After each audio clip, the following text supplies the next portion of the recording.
काश्मीरमध्ये पहलगाममध्ये जो आतंकवादी हमला झाला, ज्या आतंकवादी अतिरेक्यांनी आपल्या सर्व भारतीय बांधवांवर गोळीबार केला, आता त्यांनी नाव विचारलं, धर्म विचारला, ते मला माहिती नाही विचारलंय का नाही विचारलंय, पण ही दहशत बनवण्याची वृत्ती म्हणजे काय आहे?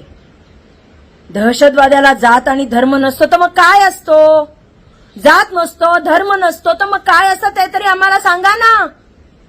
अहो कसं मारलं हो त्या लोकांना. एक नवविवाहिता 5 दिवसांपूर्वी, तिचं आठवड्यापूर्वी लग्न झालेलं, तिला विधवा केलं त्यांनी, नालायकांनी. आईची मुलं दूर केली, घराचा करता धरता माणूस गेला. अंधाधुंद गोळ्या चालवल्यात, लहान मुलं. काय आहे का ही राक्षसी वृत्ती? जात नाही धर्म नाही, अरे जात नाही धर्म नाही, जात आहे धर्म आहे, आणि मागं कुणाचं तरी डोकं आहे हे कळतंय आम्हाला. काय चाललंय हे? पुलवामा 6 वर्षापूर्वी पुलवामा झाला होता, तुम्हाला आठवत असेल सगळ्यांना. त्या पुलवामाला जेव्हा आरडीएक्सचा सप्लाय झाला, तो कुठनं आला त्याचा आजतागायत शोध लागला नाहीये. तो पुलवामाचा आरडीएक्स कोणत्या व्यक्तींनी अतिरेक्यांच्या हातात दिला त्याचा अजून माहिती नाही आलेली. मग आता हा जो आतंकी हमला झाला, ते अतिरेकी तुम्ही पकडणार आहात का? नाही.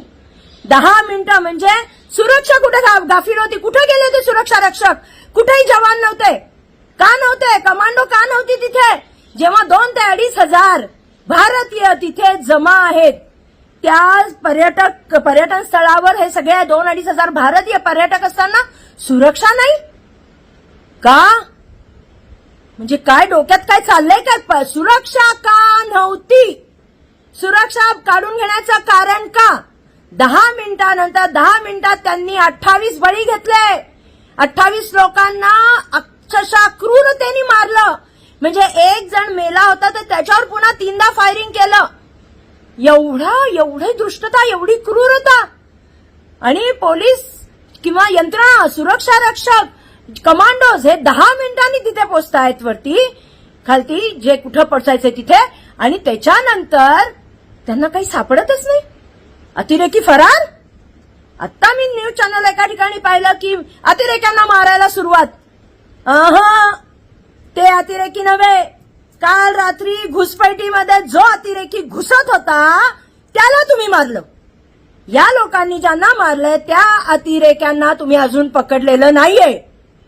56 इंची छाती आहे ना तुमची, काढा ना शोधून. आत्ताच तुमचं एक जुनं भाषण ऐकत होतं की अतिरेक्यांना कोण पोसतंय. मग आता आम्ही विचारायचं, साहेब कोण पोसतंय? 56 इंची छाती काय करतीये?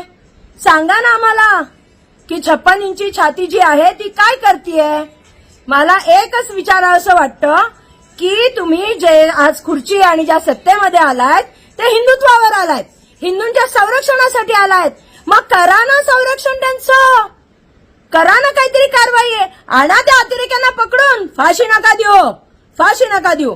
लाल चौकामध्ये आणा त्यांना, हरामखोरांना, नराधमांना, आणि त्यांचे हातपाय कापा, हातपाय कापा आणि रेंगू द्यात किड्या मिळकोड्यांसारखे रस्त्यावर. त्यांनाही कळू द्या की दुःख काय असतं, त्यांनाही कळू द्या किती यातना होतात.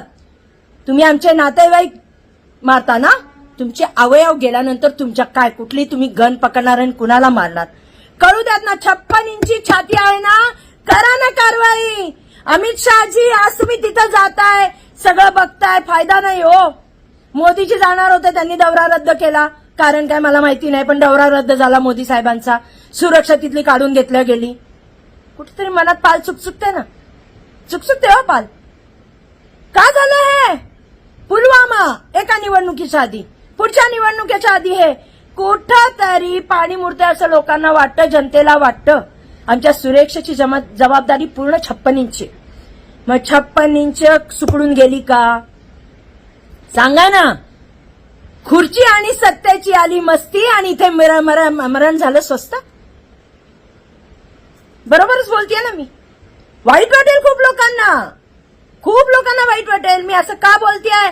ज्याच्या घरात आज मृत्यूचा तांडव झालाय ना, त्याला विचारा त्याच्या मनात काय. तर कुठंतरी मनात एक शिवी हसडेल की काय केलं तुम्ही आमचं, काय सुरक्षा दिली तुम्ही आम्हाला.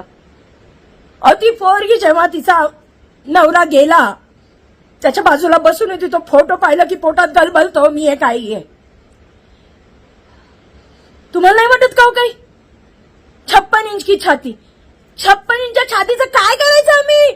आमची सुरक्षा नाही, आमच्या आया बहिणींची सुरक्षा नाही, आमच्या मुलांची सुरक्षा नाही. काय करणार होत आम्ही? हिंदुत्व हिंदुत्व म्हणता, कुठे गेलो हो हिंदुत्व? करा ना असं काहीतरी, द्या पाकिस्तानला एक जवाब, तेव्हा आम्ही मानू 56 इंची छाती आहे म्हणून. पूर्ण नकाशावरनच पाकिस्तान हटवून टाकू शकता तुम्ही. इंदिराजींनी हरवलं त्यांना, तुम्ही का नाही हरू शकत? त्यांना हरवा, तेव्हाच आम्ही म्हणू.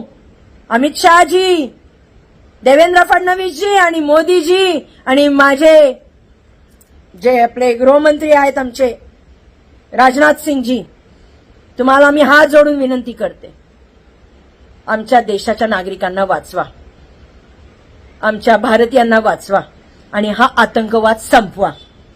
नाही तर आम्ही सामान्य नागरिक, जर जनता जर रस्त्यावर उतरली ना, तर कुर्सी पण जाईल आणि सत्ता पण जाईल आणि मग काहीच नाही, शून्य व्हाल, शून्य. जय हिंद.